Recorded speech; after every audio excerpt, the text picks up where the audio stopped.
We didn't notice it at first. The house was perfect. Too perfect, honestly.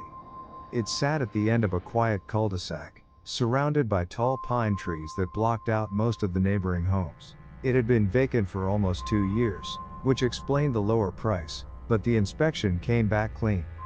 Structurally sound. No mold. No damage. Just empty. The first night, we were too exhausted from moving to think about anything else. We dragged our mattress into the bedroom, plugged in a lamp, and collapsed without even unpacking most of the boxes. It was sometime after midnight when I woke up. I didn't know why. There was no sound. No movement. Just a feeling. The kind of feeling that makes your chest tighten before your mind understands why. I lay there in the dark, staring at the ceiling, listening to the silence. The house was unfamiliar, and every creak felt louder than it should have been. Then I heard it. A soft, hollow sound. From downstairs. Not loud. Not sudden. Just there. Like something shifting its weight. I sat up slowly, holding my breath. My wife was still asleep beside me. I told myself it was the house settling. Old homes made noises. That was normal. But then I remembered something. The basement door. When we first toured the house, the basement door had been closed. Locked, even. The realtor mentioned the previous owner used it for storage, but it had been cleared out before the sale. I hadn't opened it since we moved in. But I knew exactly where it was. At the bottom of the stairs. And now, in the dark, I realized something else. I couldn't remember closely. I got up, careful not to wake my wife, and stepped into the hallway. The air felt colder outside the bedroom. The kind of cold that didn't belong to winter, but to something deeper. I moved slowly down the stairs, gripping the railing. Each step creaked louder than the last. When I reached the bottom, I saw it. The basement door was open. Just slightly. Not wide. Just enough. Enough for darkness to spill out into the hallway like it was breathing. I stopped moving. My mind tried to explain it away. Maybe I had opened it earlier and forgotten. Maybe the latch was loose. Maybe. But then I noticed something else. The light switch beside the door was already on. I didn't remember turning it on. I stood there for a long time, staring at that open doorway. Waiting. Listening. Nothing moved. Nothing made a sound. Finally, I forced myself forward. Each step felt heavier. Slower. The wooden floor creaked beneath my feet as I approached the door. The basement stairs descended into dim yellow light. Empty. Silent. I told myself to look. To confirm there was nothing there. So I leaned forward. And that's when I saw it. At the bottom of the stairs, the concrete floor was dusty. Except for one area. There were footprints. Bare footprints. Leading from the corner of the basement. Up the stairs. Toward me. I froze. My mind refused to process what I was seeing. The footprints weren't old. They were fresh. Clear. Defined. And they didn't stop at the top of the stairs. They continued. Onto the wooden floor. Into the hallway. Behind me. Slowly, my stomach dropped. Because I hadn't come from the basement. Which meant something else had. I turned around. The hallway behind me was empty. Silent. But now I noticed something I hadn't before. The footprints didn't stop in the hallway. They continued. Up the stairs. Toward the bedroom. Toward my wife. My heart started pounding so hard I could hear it in my ears. I ran upstairs, taking the steps 2 at a time, my breath shaking. The bedroom door was still open. The light was still off. My wife was still in bed. Sleeping. But something was wrong. The closet door was open. Just slightly. I knew for a fact we had closed it before going to sleep. I stepped closer. Slowly. Carefully. My hand trembled as I reached for the light switch. I turned it on. The closet was empty. But on the floor, in the thin layer of dust near the wall, there were more footprints. There. Standing still. Facing the bed. Facing her. Like something had been standing there. watching her sleep. I didn't sleep the rest of that night. I told myself it was nothing, that there was an explanation, that there had to be. But the next morning, when I went downstairs, the basement door was closed again, and the light was off. I never heard it close. I never turned the light off, and when I opened it, the footprints were gone, except for one, at the bottom of the stairs, facing upward, waiting. Before we move on to the next story, give us your verdict on this one, and don't forget to like and subscribe. We didn't install the security camera. That was the first thing that bothered me. When we bought the house, the previous owners had already moved out months ago. The realtor said they relocated overseas suddenly and sold the property quickly. Everything inside was cleared out. No furniture. No personal items. Nothing left behind. Except the camera. It was mounted high in the corner of the living room ceiling, angled downward toward the center of the house. At first, I assumed it was part of the home security system. A lot of houses have them now. It wasn't unusual. But when I asked the realtor about it, she looked confused. She said the house didn't come with a security system. She said there were no cameras listed in the property details. And she said the previous owners never mentioned one. Still, it was there. Small. Black. Silent. Watching. I didn't think much of it after that. I figured it wasn't connected to anything. Maybe it was broken. Maybe it had no power. We moved in anyway. The first few nights were normal. Quiet. Peaceful. Nothing strange. Until the fourth night. I woke up around 2:13 a.m. for no reason. The house was completely silent. My wife was asleep beside me. But something felt wrong. Not loud. Not obvious. Just wrong. I lay there in the dark, staring at the ceiling, listening. Then I heard it. A faint clicking sound. From downstairs. It wasn't loud. It was subtle. Mechanical. Click. Pause. Click. Like something adjusting. I sat up slowly. My mind immediately went to the camera. I told myself it couldn't be that. Cameras didn't move unless someone controlled them. And nobody could control it. Because it wasn't connected. At least, that's what I thought. I got out of bed and walked into the hallway. The air felt colder than usual. Still, when I reached the top of the stairs, I looked down into the living room. And I saw it. The camera was pointing directly at the staircase. It hadn't been like that before.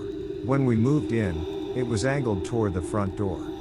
Now it was angled upward. Toward me. I froze. My heart started pounding in my chest.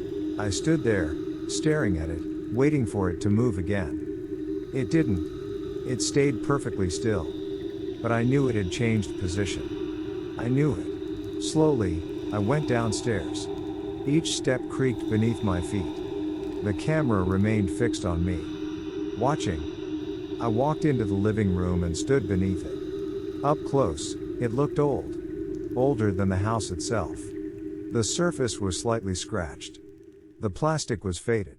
There were no visible wires. No blinking lights. No power indicator.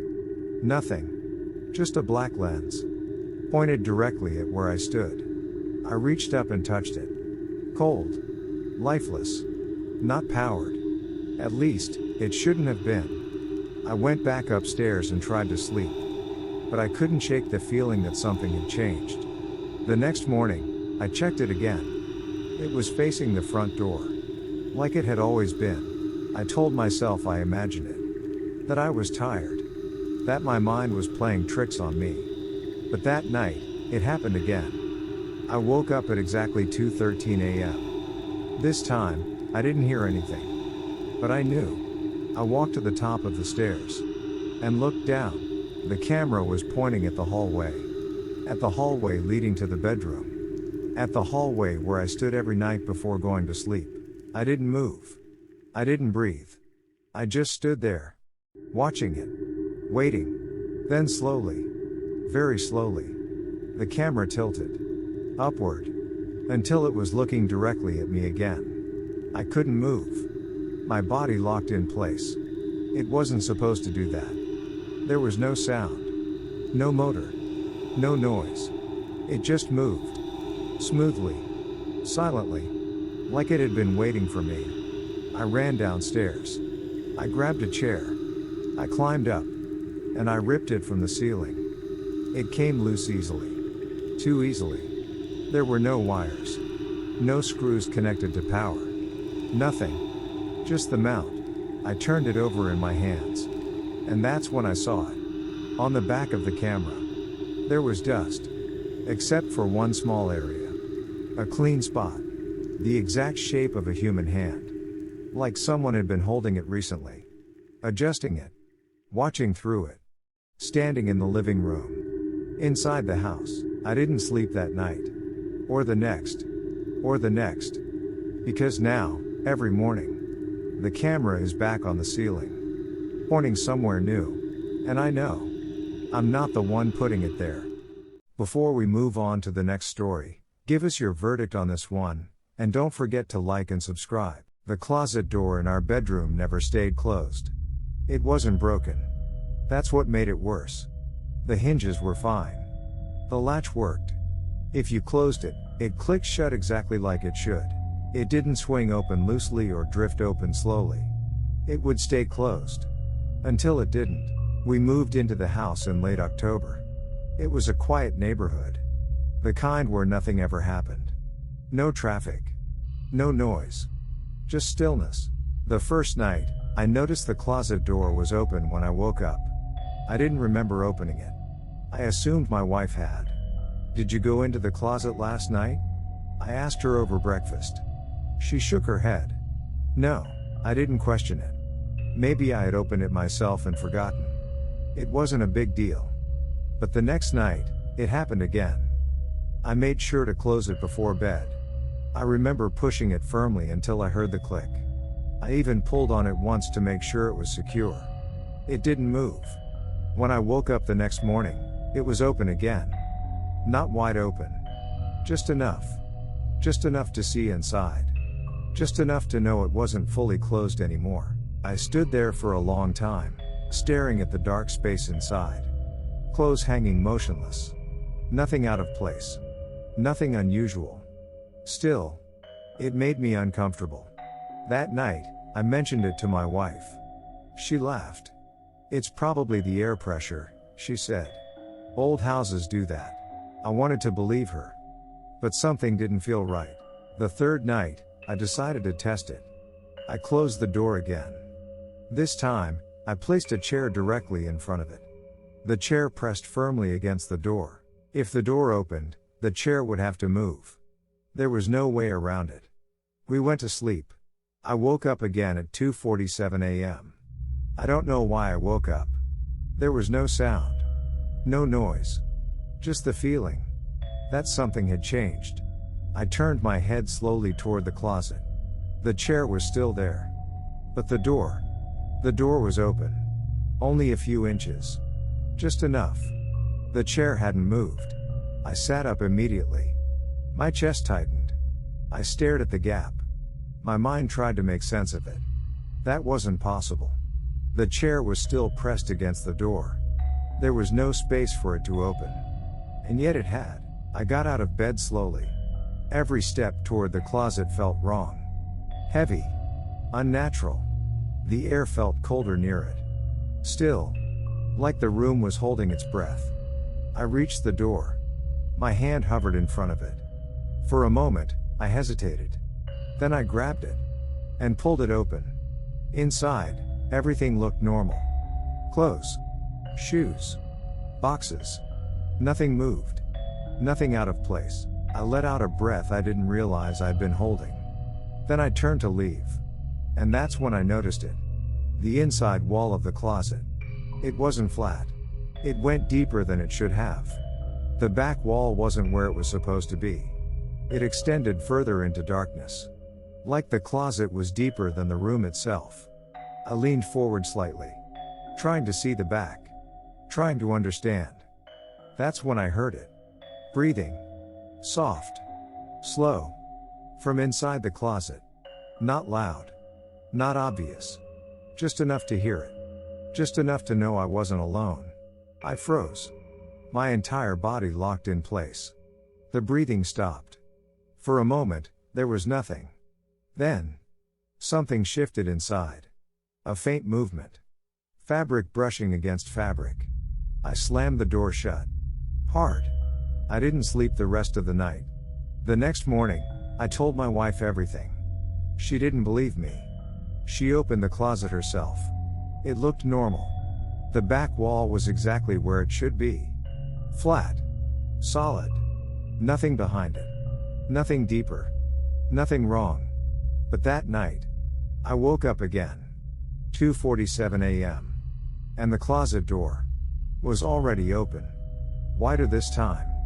Much wider. Wide enough to see into the darkness.